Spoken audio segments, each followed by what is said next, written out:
The observation deck was silent. 12 different species stood watching the screens, waiting to see what the humans would do. Ambassador Hana stood among them, her hands clasped behind her back. She looked calm, but inside she felt nervous. Very nervous. "They are approaching now," said Velthar. The crystalline being's body flickered with blue light. The human vessel called Indomitable. High Commander Thex nodded. He was tall and gray-skinned, with 4 arms that moved slowly. "Good. We will finally see what Earth's military can do." Hana said nothing. She knew what they would see. She had tried to warn them, but nobody listened. They thought humans were weak, primitive. They looked at Earth's weapons and saw old technology. No energy shields, no plasma cannons, just metal and fire and simple physics. They had no idea. The Galactic Council had ruled space for thousands of years. War was different here, civilized. When 2 fleets fought, they scheduled it weeks in advance. They set up rules. Ships would face each other at agreed distances. Energy shields would flash as plasma bolts hit them. Computers would calculate damage. When one side reached 30% casualties, they would surrender. Everyone would go home. Deaths were rare. War was like a game with rules everyone followed. Humans did not know these rules, or maybe they knew but did not care. Captain Day sat in his command chair aboard the Indomitable. Around him, his crew worked at their stations. Lieutenant Yuna studied the tactical display, her dark eyes focused. Engineer Sora called out status reports from below. Pilot Wu waited in the fighter bay, ready to launch. "Captain," Yuna said, "the Galactic Fleet is moving into position. They are waiting for us to acknowledge the engagement protocols." "Do we have to?" asked Day. "Technically, yes, sir. They want a 48-hour notice before battle begins." Day frowned. 48 hours. The enemy could run away, or bring more ships, or attack the station while we wait. "That is their way, sir." "Not our way," Day said quietly. He pressed the comm button. "All hands, this is the captain. We have a job to do. The Krell remnant has threatened civilians. They have killed innocent people. Our job is simple. Stop them. I do not care about schedules or protocols. We go in, we do the job, we go home." "Understood?" Throughout the ship, the crew answered, "Yes, sir." On the observation deck, the aliens watched the human ship move. It was not following the standard approach pattern. "What are they doing?" asked Calseth, an insectoid observer. "They are not positioning for the engagement sequence." "Maybe they do not understand," suggested Thex. Velthar's light turned orange. "No, I think they understand perfectly. They are just not following our rules." Hana finally spoke. "My people have a saying. There are no rules in war, only winners and losers." The aliens looked at her. Thex laughed. "That is primitive thinking. War has evolved beyond such barbarism." "Has it?" Hana asked softly. Down in the Indomitable's marine bay, Sergeant J checked his equipment. Around him, his squad did the same. They loaded magazines, tested seals on their armor, ran diagnostics on their weapons. These were not energy weapons. They were kinetic rifles. Guns that fired metal bullets very, very fast. One of his Marines, a young woman named Hai, looked nervous. "Sarge, is it true the aliens think we are primitive?" "Probably," Jay said. He slammed a magazine into his rifle. "Let them think that." "But we are going into battle with them. Should we not show them respect?" Jay looked at her. "Hi, respect is earned. We will earn it today, not with words, with actions." Another Marine laughed. "They are about to get a lesson in human warfare." "Enough talk," Jay said. "Check your gear. When we move fast." In the medical bay, Dr. Rin prepared for casualties. She lined up medicines, tools, bandages. Her assistant, a young medic, looked worried. "Doctor, I heard the galactic species barely have any casualties in their battles. Maybe we overprepared?" Rin shook her head. "We are not them. We fight differently. We will have wounded, many wounded. We prepare for the worst and hope for the best." Why do we fight so differently? Rin was quiet for a moment. Because we come from Earth. Earth is not a kind world. Everything there wants to kill you. The weather, the animals, the diseases, even other humans. We evolved to survive the worst. That survival instinct does not go away just because we reach the stars. Back on the observation deck, alarms started beeping. Thex looked at his screen. The human vessel is accelerating. They are moving toward the Krell position. Already, Velthar's light turned red. But the engagement is not scheduled for 2 days. Someone tell them, another alien shouted. Hana closed her eyes. Here it comes, she thought. A communication came through from the Indomitable. Captain Day's face appeared on the screen. He looked calm and professional. This is Captain Day of Earth's warship Indomitable. We are engaging the enemy now. All civilian vessels should clear the area. Council observers should maintain safe distance. We will complete our mission and report when finished.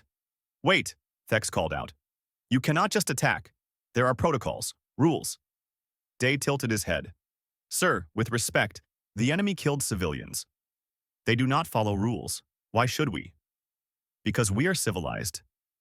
Civilized does not mean weak, Day said, and it does not mean stupid. We see an enemy. We eliminate the enemy. That is war. The communication ended. The human ship moved faster. Thex turned to Hana. Stop them. This is not acceptable. I cannot stop them, Hana said. They have their orders. They will complete their mission. But the rules… Commander, Hana interrupted.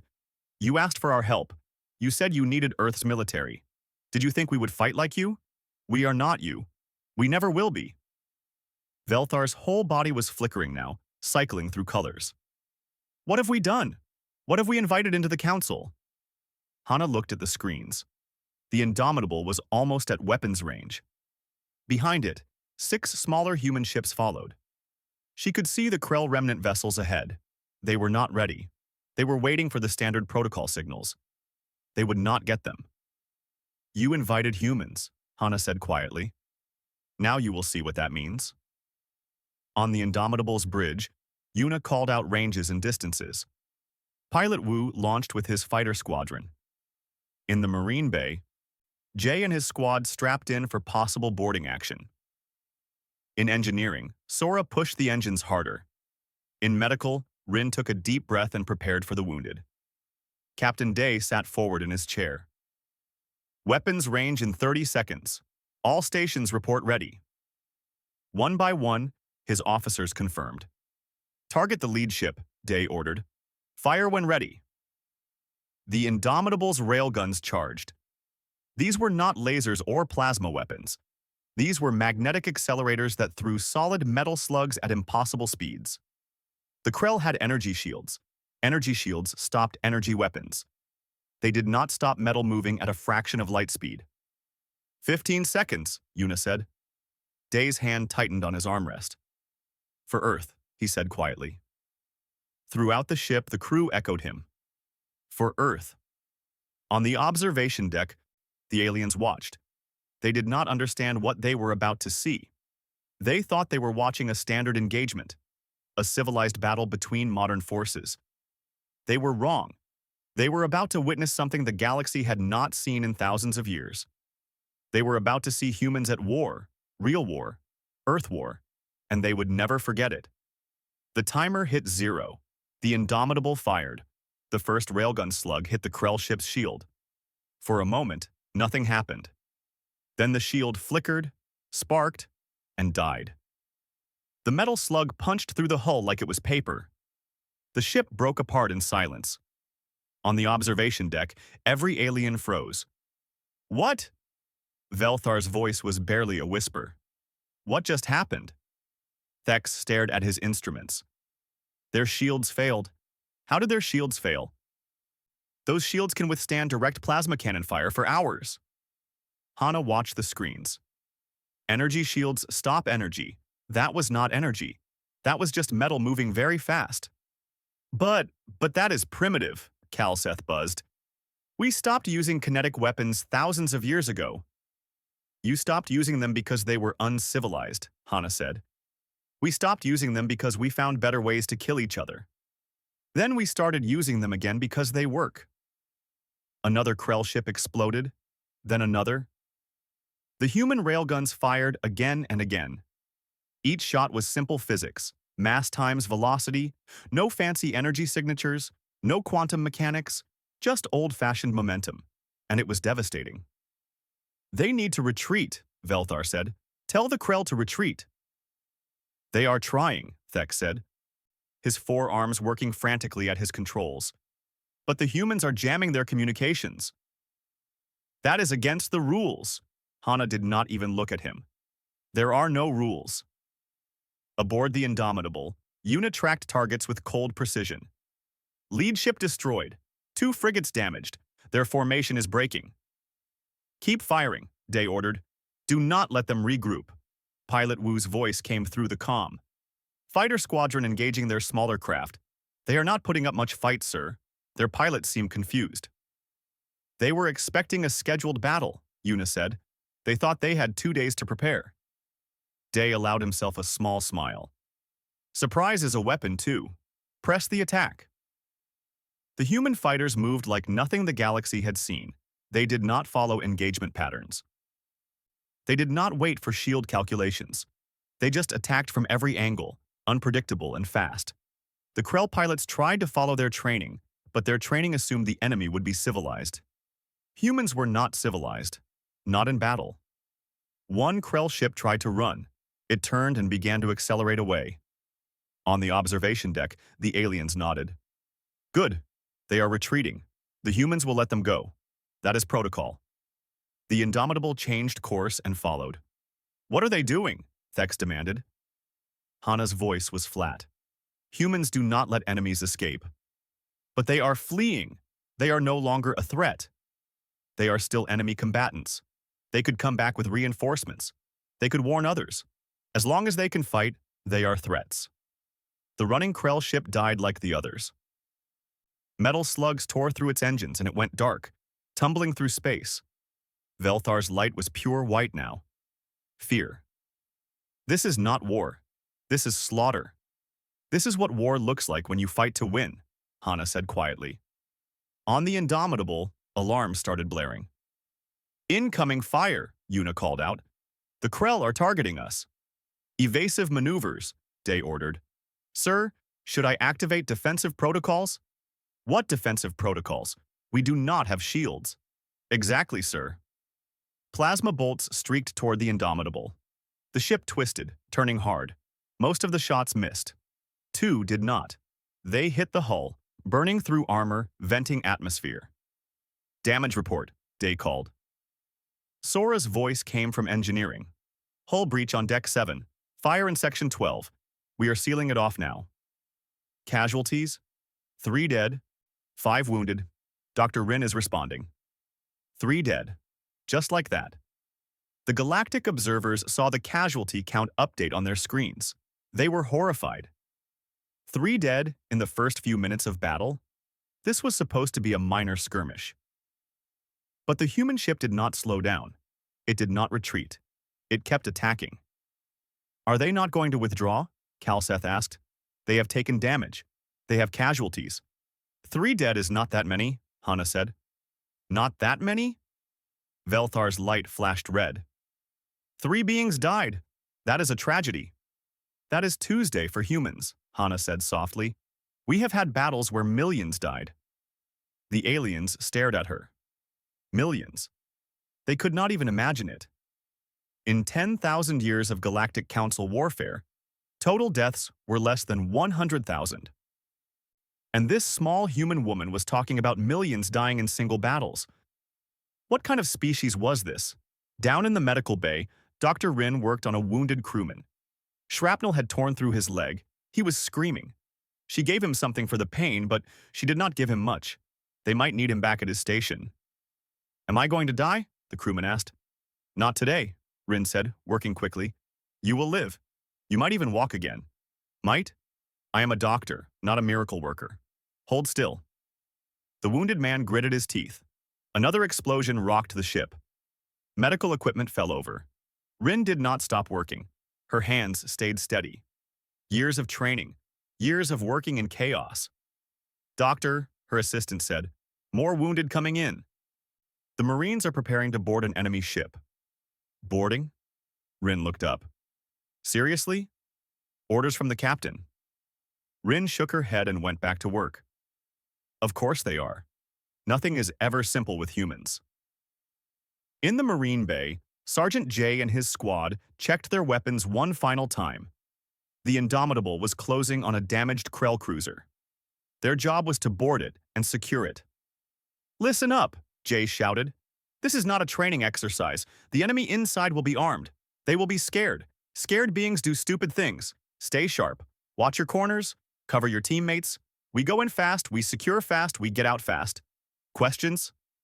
Hai raised her hand. Sarge, what if they surrender? Jay paused. Then we accept their surrender and take them prisoner. But do not assume they will. And do not hesitate. If they point a weapon at you, you shoot first. Understood? Yes, Sergeant. The ship shuddered as it matched speed with the Krell vessel. Metal clanged against metal. Boarding clamps locked into place. Jay pulled his helmet on. Breach in 3, 2, 1. Go! The airlock exploded inward. The Marines poured through. They moved through the Krell ship like a flood. Fast, aggressive, overwhelming. On the observation deck, the aliens watched through hacked camera feeds. They saw humans in armor storming through corridors. They saw them use explosives to blow open doors. They saw them clear rooms with brutal efficiency. They are inside the ship, Thex whispered. Actually inside. Fighting hand to hand. When was the last time anyone did that? 3,000 years, another observer said. We stopped boarding actions when we became civilized. But the worst was yet to come. The aliens watched as a Krell defender shot a human Marine. The Marine went down. For a moment, they thought that would stop the attack. Surely the humans would pause, would help their wounded, would fall back. Instead, Sergeant Jay stepped over his wounded soldier and kept moving. Another Marine grabbed the wounded one and dragged him to cover. The attack did not slow. It did not stop. The humans just kept coming. They are not stopping for their wounded, Velthar cried out. Hana closed her eyes. They will retrieve them, but the mission comes first, always. Inside the Krell ship, Jay's squad reached the command center. Krell officers stood with their weapons raised. Jay raised his rifle. For a long moment, no one moved. Then one of the Krell dropped his weapon. We surrender, he said in broken standard language. Jay lowered his rifle. Smart choice. Everyone on the ground, hands visible. The Krell complied. Jay's Marines secured them quickly. One Marine spoke into his comm. Command center secure. Enemy crew surrendering. Copy that, came Captain Day's voice. Good work. Get back to the ship. The Marines started moving back, taking their wounded with them. Hai helped carry the Marine who had been shot. He was still alive, still conscious, even with a hole in his chest. You okay? She asked. Hurts, he gasped. But I will live. Humans do not die easy. Back on the Indomitable's bridge, Yuna read her displays. All targets destroyed or disabled, sir. The area is secure. Day nodded. Casualties? 14 dead, 43 wounded. The Marine boarding team took heavy losses. And the enemy? All ships destroyed or captured. Estimated enemy casualties? Complete. Complete. That meant everyone. Every single Krell who had been in those ships was either dead or captured. No one escaped. No one got away. On the observation deck, the aliens were silent. They looked at the numbers. At the destroyed ships. At the brief, brutal battle that had lasted only 14 minutes. 14 minutes. That was all it took. They killed everyone, Kalseth whispered. Thex's forearms hung limp. We need to talk to them. We need to understand what just happened.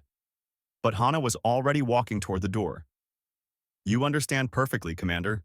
You just do not want to accept it. You invited humanity to join your civilized galaxy, but humanity was never civilized. We just pretended to be. She left them there, staring at the screens, trying to understand what they had just witnessed, trying to accept what humans really were: predators, warriors, survivors, and the galaxy would never be the same. The galactic medical ship arrived 6 hours after the battle ended. Their doctors boarded the Indomitable expecting to help. What they found made them wish they had stayed away. Dr. Rin met them at the airlock. She looked tired. Her uniform had blood on it. Not her blood. "Thank you for coming," she said, "but we have the situation under control." The lead galactic doctor, a being called Nexus, looked past her. "We saw your casualty reports. 14 dead, 43 wounded. You cannot possibly have that under control." "Follow me," Rin said. She led them to the medical bay. The galactic doctors stopped at the door. Inside, wounded humans sat on beds, stood against walls, even worked at stations. One man with bandages wrapped around his chest was helping Rin's assistant organize supplies. Another woman with a splinted arm was monitoring medical equipment. "Why are they out of bed?" Nexus asked. "Because they can walk," Rin said simply. "But they are injured. They are functional. We need every able body. If they can work, they work." Nexus approached a wounded Marine. The man had burns across his left side, nasty burns that went deep. "You should be sedated, in a healing tank. How are you even conscious?" The Marine shrugged his good shoulder. "Pain medicine mostly, and stubbornness." "This is madness," Nexus whispered. Rin guided them to another section. Here, the more seriously wounded rested. But even they were not sedated like galactic patients would be. They were awake, talking, some even joking with each other. One Marine, the one Hai had helped carry from the Krell ship, waved at Rin. "Hey Doc, when can I get back to duty?" "You have a hole in your chest," Rin said. "Had. You patched it. So when?" 2 weeks, minimum." The Marine groaned. 2 weeks? I will go crazy." Nexus stared. "You nearly died. You should be grateful to be alive." "I am alive. That means I am useful. Sitting around being useless is worse than dying." The galactic doctors did not understand. They could not understand. In their cultures, injury meant rest, complete rest. Medical care meant comfort and time and healing. But humans treated injury like a temporary inconvenience, something to work through, not surrender to. "How do you do this?" Nexus asked Rin quietly. "How do you keep them fighting?" "I do not keep them fighting," Rin said. "They keep themselves fighting. I just try to keep them alive long enough to do it." Meanwhile, in the captain's quarters, Day sat across from High Commander Thex. The alien commander had come aboard personally. He needed answers. 14 dead, Thex said. 43 wounded, over 30% casualties. And you consider this a success? "The mission was completed," Day said. "The threat was eliminated. No civilian stations were attacked." "Yes, Commander. I consider this a success." "But your people died." "People die in war. That is what war means." Thex leaned forward. "We have had wars for thousands of years. Our total casualties are a fraction of what you took in 14 minutes. How can you accept this?" Day was quiet for a moment. When he spoke, his voice was soft. "Commander, do you know how many humans died on Earth before we reached the stars?" "No." "Billions. We had a war that killed 50 million people in 6 years. Another war killed 100 million over several decades. We had a plague that killed 1/3 of an entire continent. We had famines, natural disasters, genocides. Death was everywhere. Always. For our entire history." Thex said nothing. "So yes," Day continued. 14 dead hurts. Each one hurts. I will write letters to their families tonight. I will remember their names for the rest of my life. But 14 dead to save thousands of civilians? That is not a tragedy, Commander. That is a victory. A costly one, but still a victory." "You are monsters," Thex whispered. "No," Day said firmly. "We are survivors. There is a difference." In the Galactic Council chambers, Ambassador Hana stood before the full assembly. Every species was represented. Hundreds of beings watched her with fear, curiosity, or anger. You summoned me, Hana said. I am here. A counselor from the Prism Collective stood. It was Velthar's superior. Ambassador, we have reviewed the battle recordings. We have seen what your species did. Many of us believe humanity should be expelled from the Council immediately. On what grounds? Excessive violence, disregard for established protocols, unnecessary casualties. Take your pick. Hana nodded slowly. I understand your concerns. May I show you something? She activated a holographic display. Images appeared. Ancient Earth, battlefields covered in bodies, cities burning. Weapons that could destroy entire populations. This is what humans did to each other, Hana said. This is our history. We fought with swords, then guns, then bombs that could end civilization. We killed billions of our own kind. We nearly destroyed our own planet multiple times. The council watched in horror. But we did not destroy ourselves, Hana continued. We learned, we grew, we came together. We built ships and explored space. We created art and music and literature. We became better than we were. But we never forgot what we were. She changed the images. Now they showed human hospitals, schools, families, children playing, people helping each other. We are capable of great violence, yes, but we are also capable of great compassion, great sacrifice, great love. The Marines who died today? They died protecting people they never met, civilians of species they barely knew. They gave their lives so others could live. Is that monstrous? Velthar stood. You did not have to be so brutal. You could have fought like civilized beings. And how many would have died then? Hana asked. If we followed your protocols, the battle would have lasted hours. The Krell could have escaped and attacked civilian stations, or called for reinforcements and turned it into a long war. Our way was brutal, yes, but it was fast, clean, over. 14 dead instead of thousands. Clean? Velthar's light flashed angry red. You call that clean? Compared to what could have been? Yes. Another counselor stood. You still have not explained why your species is so violent, why you cannot fight like us. Hana took a deep breath.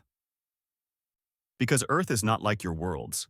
You evolved on garden planets where food was plentiful and predators were few. You developed civilization when life was easy. We evolved on a death world where everything tried to kill us. The weather, the animals, the diseases, other humans. We survived by being tougher, meaner, and more stubborn than anything else. That is in our DNA. We cannot turn it off. Can you control it? Asked Kalseth. We have controlled it for 300 years, Hana said. We have not had a major war on Earth in that time. We police ourselves. We follow laws. We respect life. But when you asked us to fight, you released that control. You asked for warriors. We gave you warriors, real ones. The council was silent. Finally, Thek spoke. He had returned from the Indomitable and now stood among the others. I have met with Captain Day. I have seen the human wounded. I have tried to understand them. I think I am beginning to. He turned to face the council. Humans terrify me. They should terrify all of us. But I also saw something else. I saw Captain Day writing letters to the families of the dead. His hands shook. His eyes were wet. He cares deeply about his crew. I saw Dr. Rin working without rest to save her patients. I saw Marines risk their lives to rescue wounded comrades. These are not mindless killers. These are people who understand the cost of violence and pay it anyway because they believe it is necessary.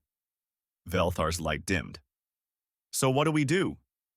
We accept them, Thek said. Fully. We recognize that they are different from us. That they fight differently.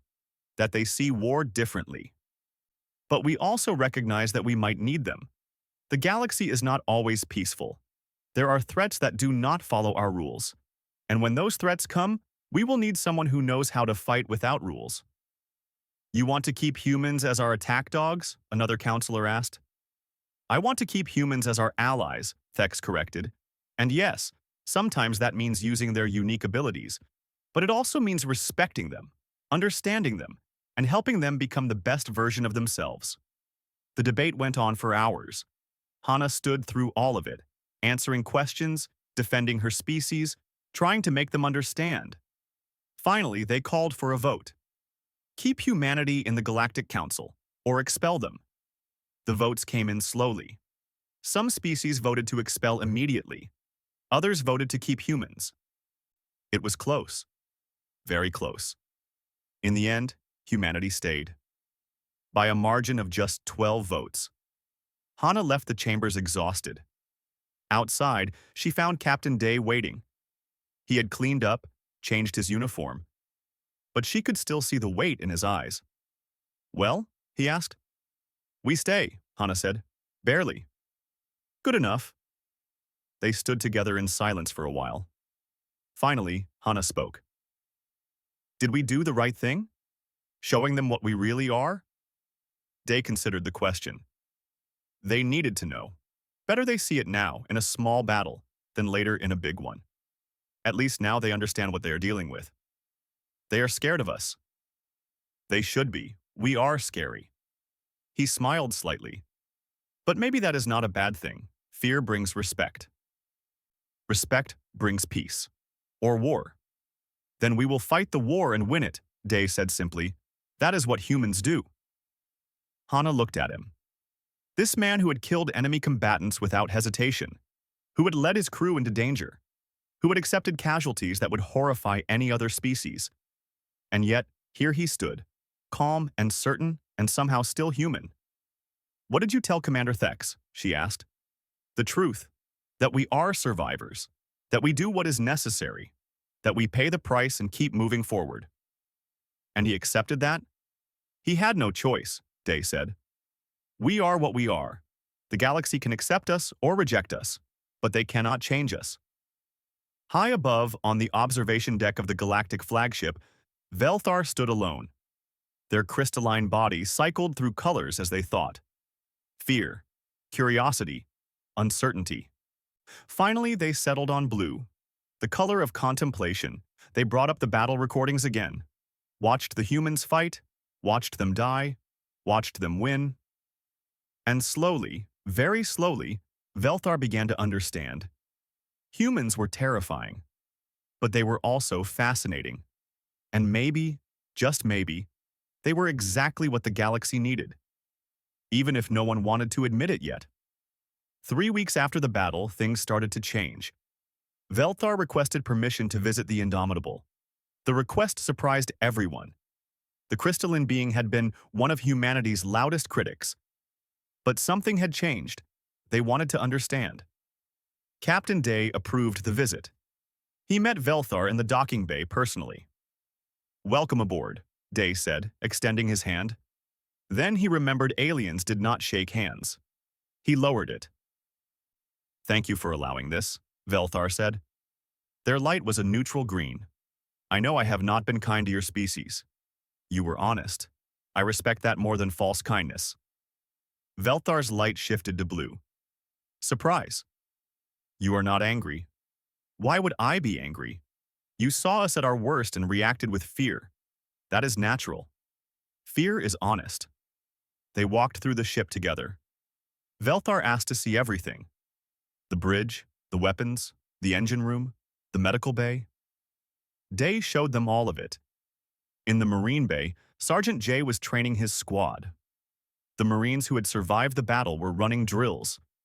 The wounded who could walk were there too, doing modified exercises. "They are still injured," Velthar observed.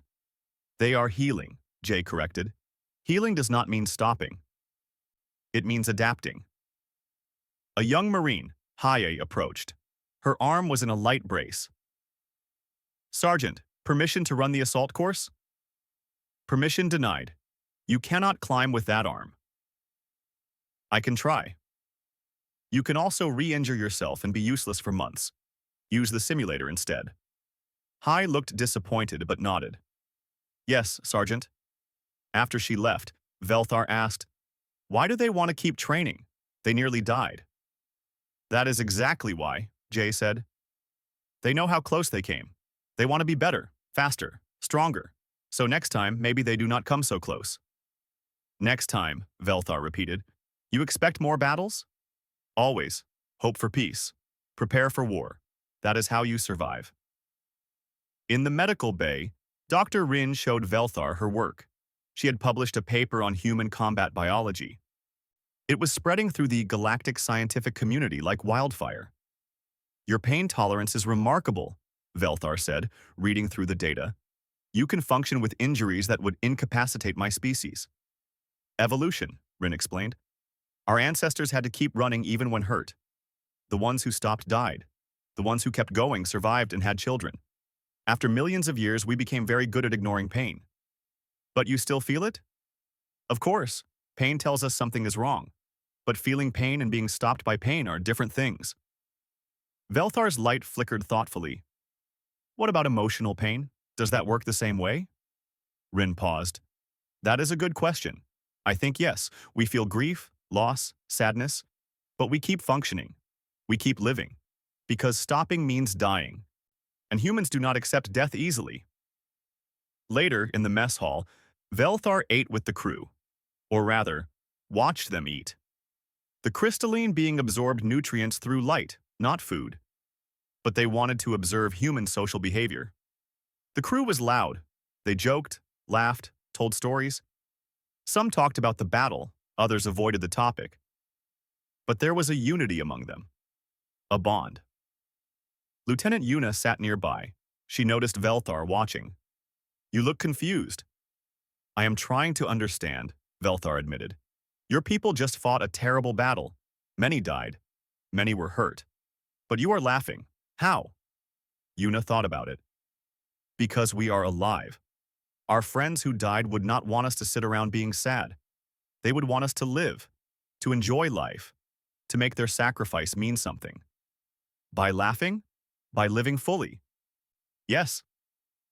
Across the table, Pilot Wu was telling a story about the battle.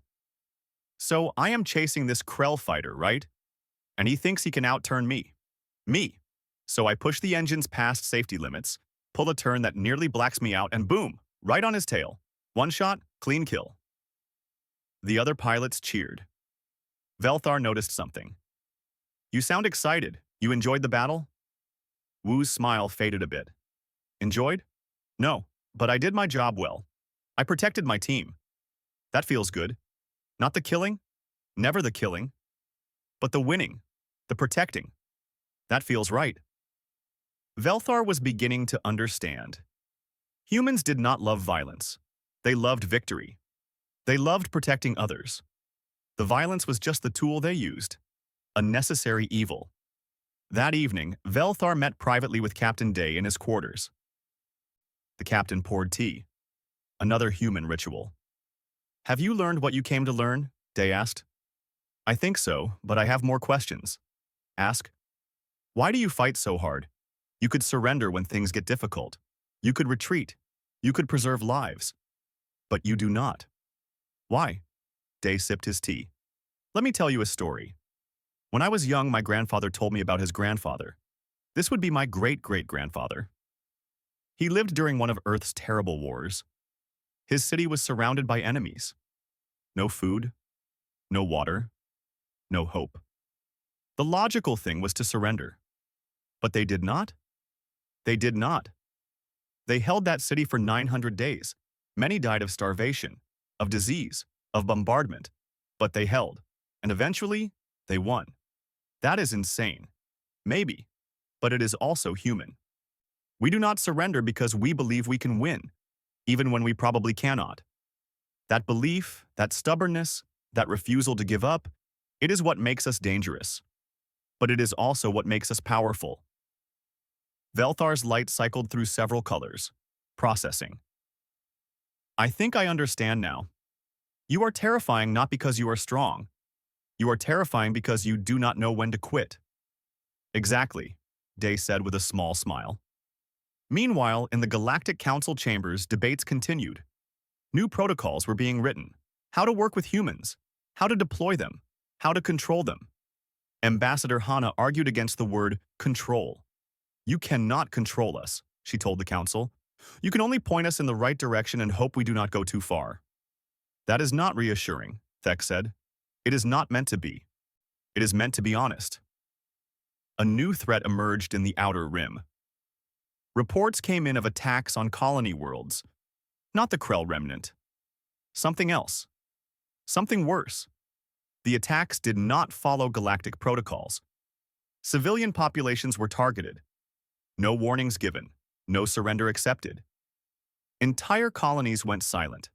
The Council sent their standard peacekeeping fleet. It did not return. They sent a larger fleet. It barely escaped with half its ships destroyed. "What are we facing?" someone asked in the emergency council session. "An enemy that does not follow rules," Thex said grimly. "An enemy that fights like—" He trailed off. Everyone in the room understood. An enemy that fights like humans, which meant they needed humans to fight it. The vote was not close this time. The council authorized a full human battle group to respond. Captain Day received his orders directly from Thex. "You understand what you are facing?" Thex asked over the comm. "Yes, sir. An enemy that does not fight fair." "Can you handle it?" Day's expression was hard. "Sir, we invented fighting unfair. We will handle it." Aboard the Indomitable, the crew prepared. They had been given time to repair, resupply, and receive reinforcements. 14 new crew members came aboard to replace those who died. The wounded who could return to duty did. Those who could not were transferred to other positions. Sergeant J briefed his Marines. "This is not like last time. The enemy knows we are coming. They will be ready. They fight dirty. Good. So do we. Remember your training, trust your squad, and come back alive." In engineering, Sora pushed her teams harder. "We need every system at 100%. No, better than that. 110%. I do not care if the manuals say it is impossible. Make it possible." Dr. Rin stocked her medical bay with more supplies. More blood, more medicine, more body bags. She hated that last part. But she was realistic. Pilot Wu and his squadron ran simulations constantly. They studied the enemy's tactics from the recordings. They practiced counters. They prepared. Lieutenant Yuna analyzed every scrap of data. Enemy formation patterns. Weapon signatures. Ship designs. She built a tactical profile. She found weaknesses. And Captain Day did what captains do. He carried the weight, the responsibility, the knowledge that his decisions would determine who lived and who died. Before they departed, Velthar came aboard one last time. They found Day on the observation deck looking at the stars. "You leave tomorrow," Velthar said. "Yes. You might not come back. That is always possible. Does it scare you?" Day was quiet for a moment. "Every time, every battle, every mission. I am terrified, but fear does not stop me. It focuses me. It reminds me what is at stake." Veltar's light was soft blue. Understanding. "I was wrong about your species. You are not monsters. You are something else. Something I do not have a word for." "What are we then?" "You are necessary. The galaxy has been peaceful for so long we forgot what peace costs. We forgot that someone has to stand between civilization and chaos. We forgot that sometimes you need warriors. You are those warriors." "Not by choice," Day said quietly, "but by ability and by willingness. That counts for something."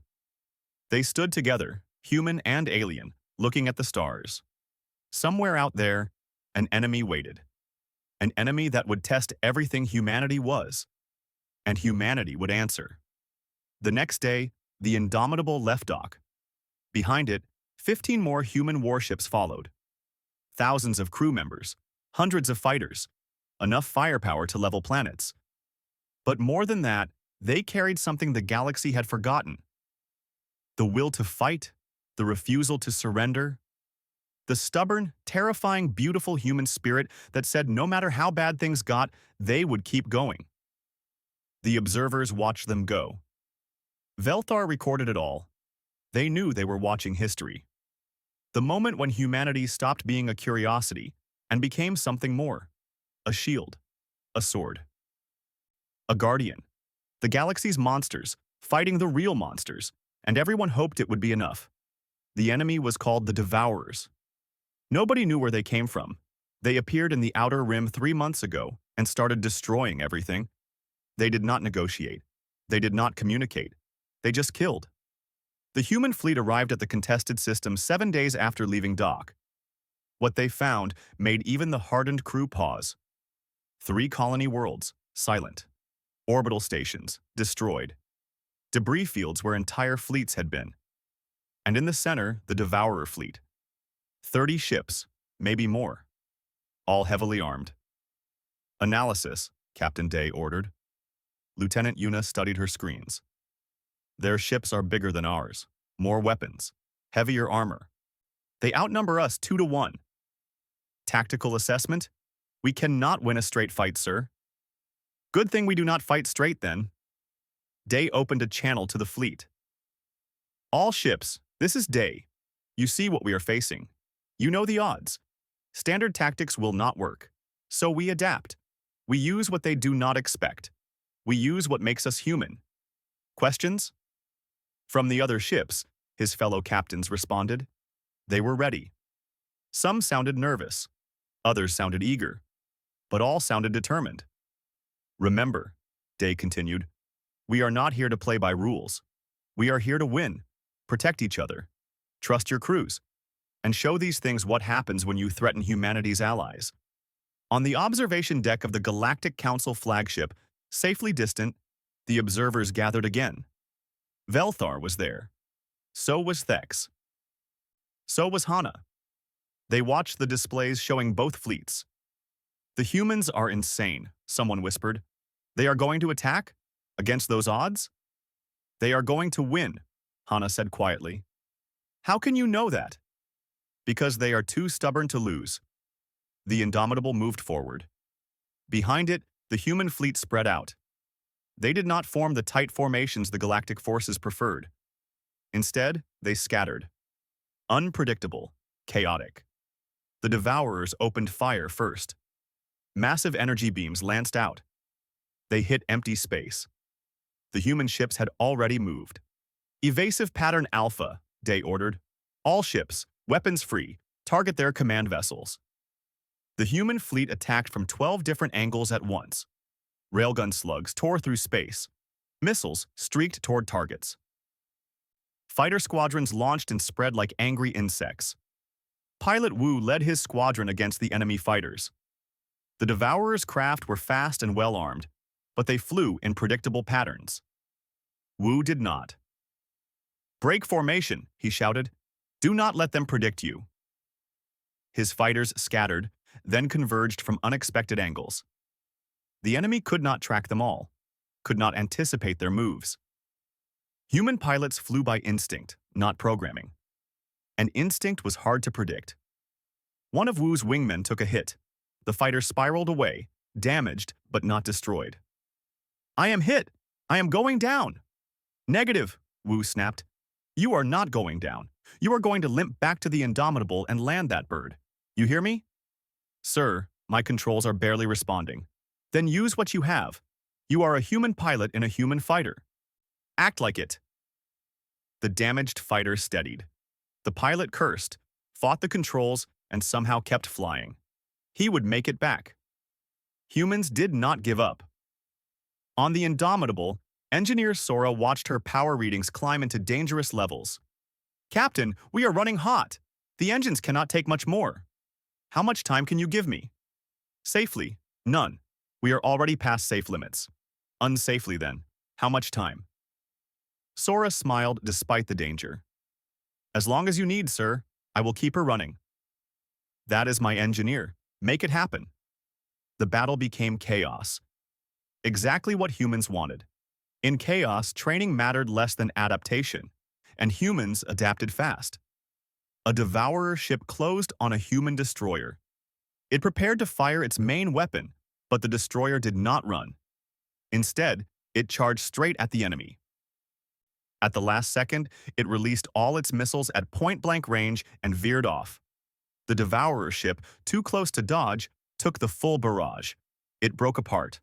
On the observation deck, the aliens could not believe what they were seeing. They are ramming them, Kalseth buzzed in horror.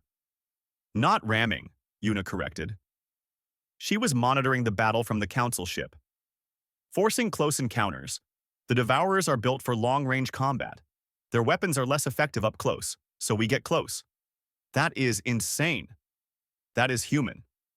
Aboard the Indomitable, alarms blared. Hull breach on 3 decks, an officer called out. Fires in sections 8 through 12. Casualties mounting. Can we still fight? Day asked. Yes, sir. Then we keep fighting. He turned to Yuna. Target their flagship. Concentrate all fire. Sir, that will leave us vulnerable to the other ships. I know. Do it anyway. We cut off the head, the body dies. It was a gamble, a dangerous one. The Indomitable turned all its weapons on the largest Devourer vessel. Railgun slugs hammered its shields. Missiles followed. The enemy ship's defenses started to fail. But other Devourer ships closed in. They fired on the Indomitable from 3 sides. Energy beams tore through the human ship's hull. Explosions rippled across its surface. In the medical bay, Dr. Rin worked frantically. Wounded poured in. Some she could save, some she could not. She did not stop, did not slow down. Every life she saved was a victory. One of the wounded grabbed her arm. Doc, are we winning? Rin looked at the man. Half his face was burned. He should be unconscious from pain. But he was awake, aware, concerned about the battle. We are still fighting, she said. That means we have not lost. Good enough for me. He tried to smile. In the Marine Bay, Sergeant J prepared for the worst. If enemy ships boarded, his Marines would respond. They checked their weapons in silence. Waiting. Hai stood next to J. Her arm was healed enough to fight. Sarge, you think we will make it? I think we will do our job, Jay said. After that, we will see. The Indomitable shuddered under another impact. More alarms. More damage. But the crew kept fighting, kept their stations, kept doing their jobs. And finally, their concentrated fire paid off. The Devourer flagship's shields collapsed. Railgun slugs punched through its hull. Secondary explosions rippled across its surface. The massive ship broke in half and went dark. Enemy flagship destroyed, Yuna reported. The other Devourer ships hesitated, just for a moment. But that moment was enough. All ships, press the attack, Day ordered. Do not give them time to regroup. The human fleet surged forward. They were battered, damaged, bleeding. But they were still fighting, and now the enemy was uncertain. Humans did not do uncertain. Humans did certain. Absolute. Total. The battle turned. Slowly at first, then faster. Devourer ships started retreating. The human ships pursued. No mercy, no quarter. Just relentless pressure. Pilot Wu chased a fleeing enemy fighter. Come back here. We are not done. His targeting system was damaged. He had to aim manually. One shot. He took it. The enemy fighter exploded. Splash 1, he reported. Then quieter. And that is for Martinez. His wingman who had died in the first exchange. On the council observation deck, Thex watched the battle turn. They are winning. Against superior numbers and firepower. They are actually winning. Of course they are, Hana said. Her voice was strained. She had been watching for hours, seeing her people die, seeing them fight on despite the losses. They do not know how to lose. Velthar's light was bright white. Aw. Look at their casualty count. It must be over 50%. And they are still attacking. 53%, Hana corrected, checking her data. And yes, they will fight until every ship is destroyed or the enemy is defeated. There is no in-between for humans. The last Devourer ship tried to escape. 4 human vessels pursued it. It was faster than them. It should have gotten away. But humans were creative. One ship fired missiles ahead of the fleeing vessel. Not to hit it, but to create a debris field. The Devourer had to slow down to navigate around it. That was all the other human ships needed. They closed the distance. Their weapons found their mark. The battle ended not with a bang, but with silence. The last Devourer ship went dark. Stopped moving. Stopped fighting. Victory. On the Indomitable, Captain Day slumped in his chair. Around him, his crew looked equally exhausted. The bridge was damaged. Sparks fell from broken consoles. The air smelled of smoke and burned plastic. "Status," Day said tiredly. Una checked her screens. "All enemy vessels destroyed or disabled. Our fleet. 9 ships still combat capable. 4 destroyed. 3 crippled. Casualties?" Her voice caught. "61% wounded or dead, sir." 61%. More than half the fleet. Thousands of people. And yet they had won. "Secure the area," Day ordered. "Rescue survivors. Ours and theirs if any exist.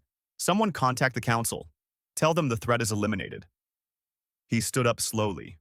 Every muscle ached. "I will be in my quarters. I have letters to write." Dr. Rin worked for 18 hours straight. She saved everyone she could. It was not enough. It was never enough. But she tried. When she finally stopped, her assistant found her sitting on the floor of the medical bay, crying quietly. "Doctor?" the young medic asked. "I am fine," Rin said, wiping her eyes. "Just tired." "You saved so many. I lost more." "But you tried. You never stopped trying." Rin stood up slowly. "That is what humans do. We try. Even when it seems hopeless, we try." 3 days later, the human fleet limped back to galactic space. They were greeted as heroes. Every species sent messages. Congratulations. Thanks. Respect. Captain Day addressed the council personally. He stood before them in his dress uniform. Behind him, Ambassador Hana stood silently. "The threat is eliminated," Day reported. "The Devourer fleet is destroyed. The Outer Rim is secure. We rescued 2,000 galactic colonists who survived. We also recovered your ship's data recorders. Perhaps they will help you understand what you faced." Thek stood. "Captain, on behalf of the Galactic Council, I thank you. Your sacrifice was necessary," Day interrupted gently. "We did what you asked. We protected innocence. We eliminated a threat. That is what warriors do. Your losses were terrible." "Yes, they were. Every name will be remembered. Every sacrifice honored. But they died protecting others. There is no better way for a warrior to die." Velthar approached. Their light was soft blue. Respectful.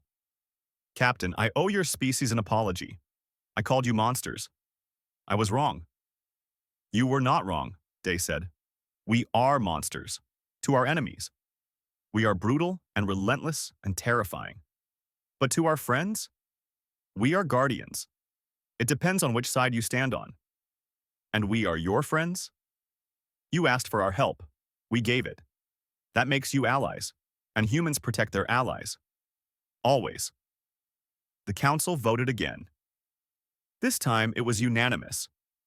Humanity would be full members, equal partners, respected. But more than that, new protocols were established. Human military forces would be used only when absolutely necessary.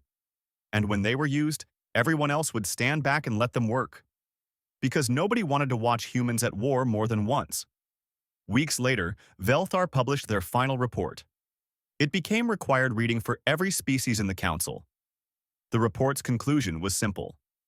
Humanity is dangerous. This is a fact.